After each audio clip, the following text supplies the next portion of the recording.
जय हिंद दोस्तों, स्वागत है आपका आपके अपने यूट्यूब चैनल चुनू जी के सेंटर पर। और आज का मैंने सुबह एक वीडियो डाला विटामिन एवं पोषण का भाग 1, और अभी मैं भाग 2 पढ़ाने जा रहा हूं आपको। भाग 2 में जितने भी प्रश्न हैं वो बहुत ही इम्पोर्टेंट है। पूरा वीडियो ज़रूर देखिएगा और आपकी परीक्षा के लिए बहुत ही इम्पोर्टेंट होने वाली है। तो चलिए इसको देखते हैं। सामान्य विज्ञान से जुड़े प्रश्न हैं, सारे परीक्षाओं में पूछे गए प्रश्न हैं। घटना चक्र जीएस पॉइंटर बुक से है ये बहुत ही अच्छी किताब होती है किसी भी कंपटीशन की तैयारी के लिए। पहला सवाल है, नियासिन, थायरॉक्सिन, राइबोफ्लेविन एवं पायरिडॉक्सिन में से यौगिक जो एक विटामिन नहीं है। तो थायरॉक्सिन जो है विटामिन नहीं है। चलिए, सही सुमेलित, इसमें सुमेलित पहले से दिया हुआ है। थायमिन बेरी को कहते हैं विटामिन डी। थायमिन की कमी से बेरी होता है, बेरी को नहीं कहते हैं। विटामिन डी की कमी से सूखा रोग होता है। विटामिन ई की कमी से बंध्यापन होता है। और नियासिन की कमी से पेलाग्रा होता है। केला जो एक फल के रूप में अत्यधिक मूल्यवान भोज्य पदार्थ माना जाता है कि प्रति 100 ग्राम में होता है, क्या होता है, तो 89 कैलोरी ऊर्जा होता है, ऊर्जा की 89 कैलोरी। चलिए आगे देखते हैं। फलियां अत्यधिक पौष्टिक होती हैं क्योंकि उनमें प्रचुर मात्रा में प्रोटीन होता है। क्या होता है? प्रोटीन होता है। अरहर, सोयाबीन, उड़द, चना, मटर और गेहूं में से प्रोटीन की अधिकतम मात्रा पाई जाती है सोयाबीन में। चावल, मूंगफली एवं सेब में से प्रोटीन का सबसे अच्छा स्रोत कौन है? तो मूंगफली है। चलिए आगे बढ़ते हैं। नारियल, मूंगफली, सोयाबीन एवं सूरजमुखी में से प्रोटीन एवं वसा दोनों की प्रचुरता है मूंगफली में। बाल जिस प्रोटीन का बना होता है उसे केराटिन कहते हैं। मानव के बाल एवं नख में विद्यमान प्रोटीन है केराटिन। प्रोटीन की प्रचुरता वाले खाद्य पदार्थों में उपस्थित एमिनो अम्ल टायरोसिन के बारे में सही कथन है। क्या सही कथन है?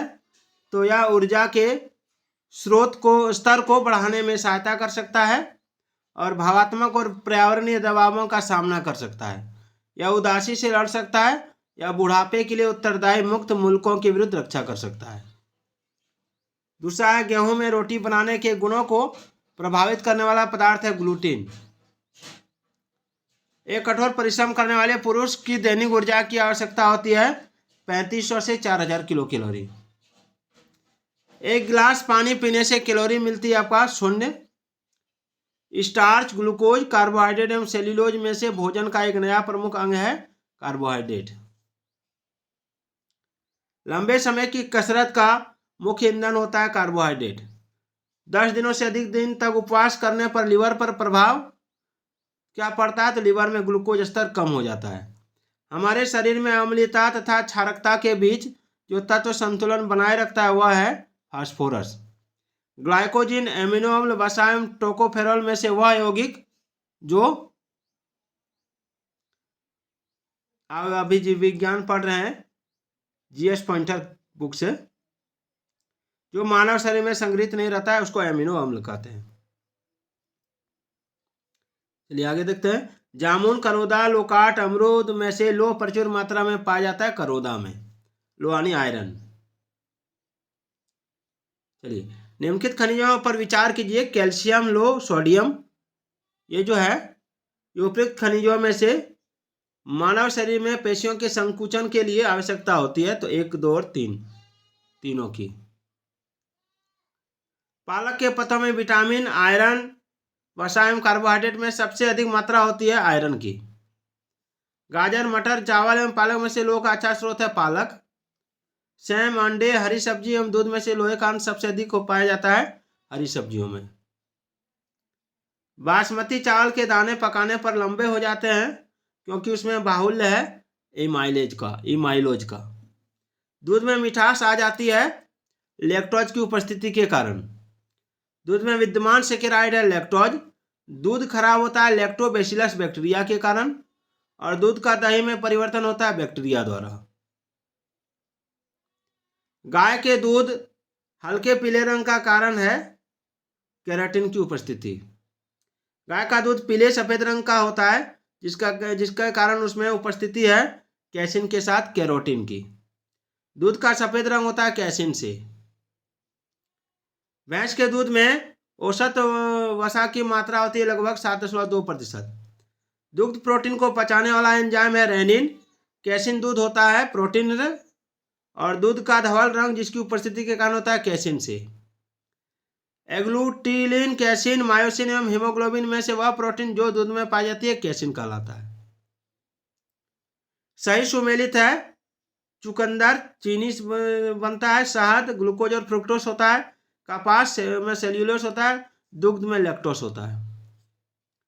सही सुमेलन है सैक्रिन कार्बनिक यौगिक है, कृत्रिम मिठास के लिए उपयोग होता है।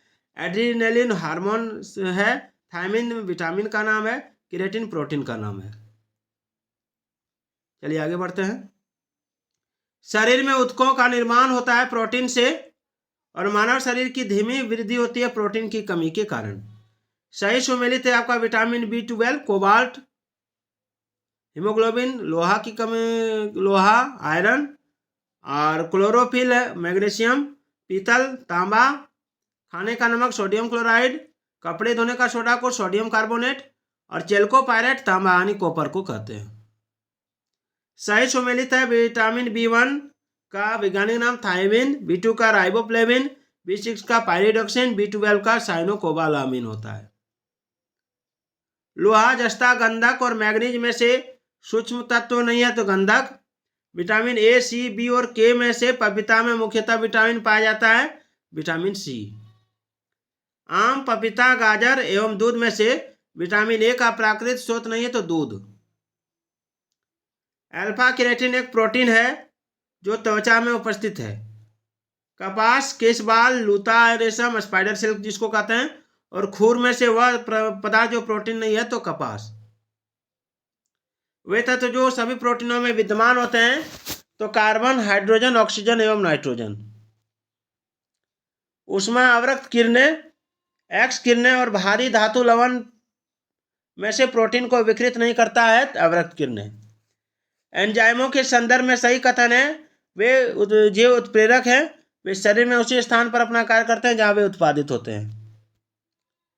तरुण तथा वृद्ध व्यक्तियों में प्रोटीन की आवश्यकताएं हैं तो वृद्धों में उच्चतर और तरुणों में न्यूनतर होती है। सामान्य क्रियाशील महिला के प्रोटीन की उपयुक्त दैनिक मात्रा है लगभग 45 ग्राम। दूध पिलाने वाली मां को प्रतिदिन आहार में प्रोटीन की आवश्यकता होती है लगभग 65 से 70 ग्राम। बोतल का दूध पीने वाले बच्चे की तुलना में मां का दूध पीने वाले बच्चे में निम्नलिखित में से कौन से विशिष्ट लक्षण होते हैं? चलिए आगे देखते हैं। इधर है तो वह मोटा कम होता है, ये लक्षण है। दूसरा उसमें रोगों का प्रतिरोध करने की क्षमता अधिक होती है, उसमें विटामिन और प्रोटीन अधिक मिलते हैं और उसकी लंबाई में असामान्य वृद्धि होती है। तो इसमें हो जाएगा 1, 2, 3। चलिए, माँ का दूध नवजात को लगभग संपूर्ण आहार प्रदान करता है किंतु उसमें अभाव होता है लोह का, आयरन का। कैल्शियम, प्रोटीन, विटामिन C और कार्बोहाइड्रेट में से दूध में घटिया स्रोत है विटामिन C का।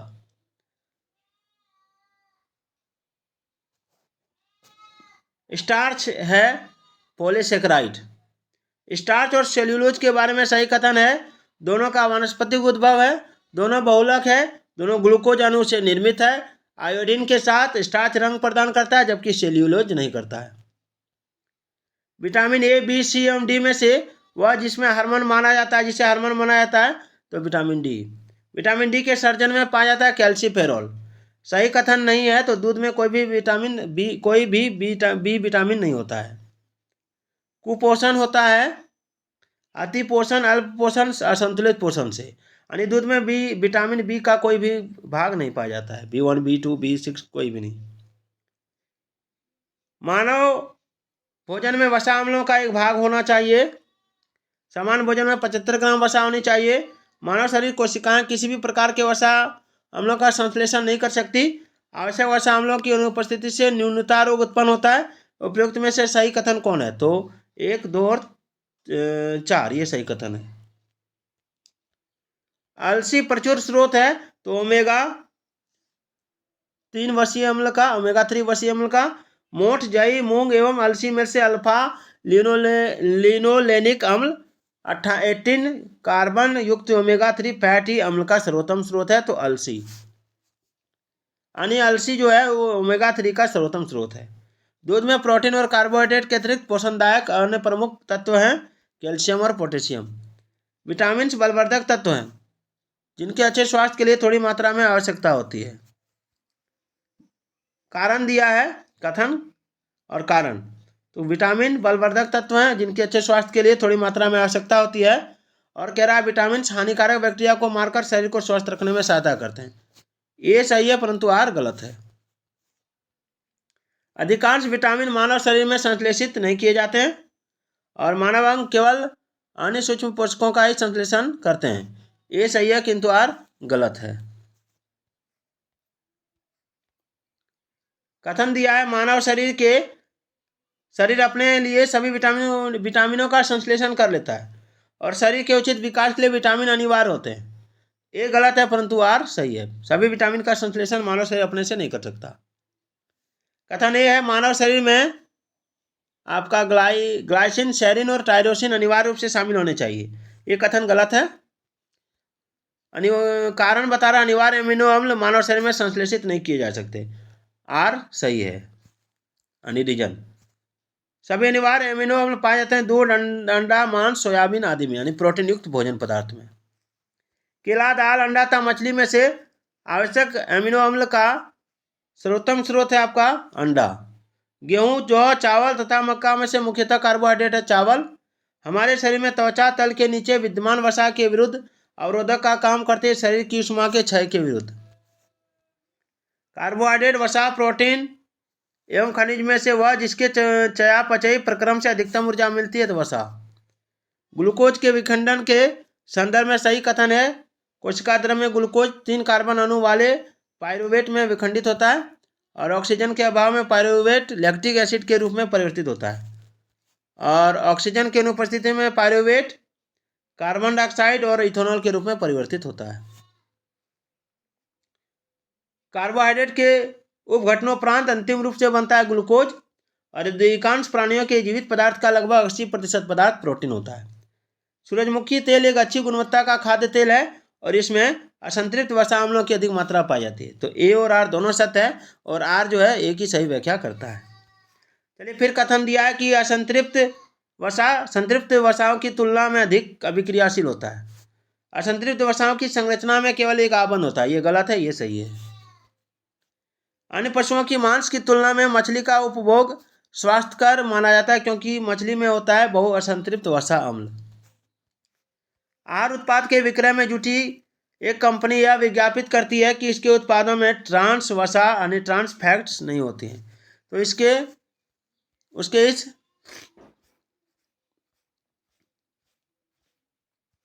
अभियान का उपभोक्ता के लिए क्या अभिप्राय है? तो ये हो जाएगा आपका कंपनी के आहार उत्पाद हाइड्रोजन करणित तेलों से निर्मित किए जाते हैं। ये सही है। कंपनी के आहार उत्पाद पशु उत्पन्न वसा तेलों से निर्मित नहीं किए जाते हैं। ये भी सही है। और कंपनी के द्वारा प्रयुक्त तेल संभवतः उपभोक्ताओं के हृदय वाहिका स्वास्थ्य को क्षति नहीं पहुंचाएगा। उपयुक्त में से सही कथन 1, 2, 3 तीनों है। ट्राइग्लिसराइड जो है ये एक प्रकार का वसा होता है और कोलेस्ट्रॉल जो है एक प्रकार का स्टेरॉल होता है। कोलेस्ट्रॉल जंतु वसा में उपस्थित वसीय अल्कोहल होता है। कोलेस्ट्रॉल का असामान्य स्तर संबंधित होता है धमनियों के कठोर हो जाने से। चिकित्सक परामर्श देते हैं कि हमें अपना भोजन वनस्पति घी की अपेक्षा तेल में बनाना चाहिए क्योंकि तेल में असंतृप्त वसाएं हैं। मानव स्वास्थ्य के ट्रांस वसा सामान्यतः हानिकारक समझा जाता है क्योंकि स्तर कम करता है HDL का। वह वनस्पति तेल जो हृदय रोगियों के लिए उपयुक्त है तो सूरजमुखी तेल। चलिए आज का ये वीडियो आपको कैसा लगा कमेंट करके जरूर बताइएगा। आप लोग के आज्ञा से मैंने पोषण और विटामिन का पूरा वीडियो डाला 2 भाग में और नेक्स्ट चैप्टर रहेगा श्वसन तंत्र जिसका मैं एक ही भाग में लगभग 200 प्रश्न आपको कराऊंगा।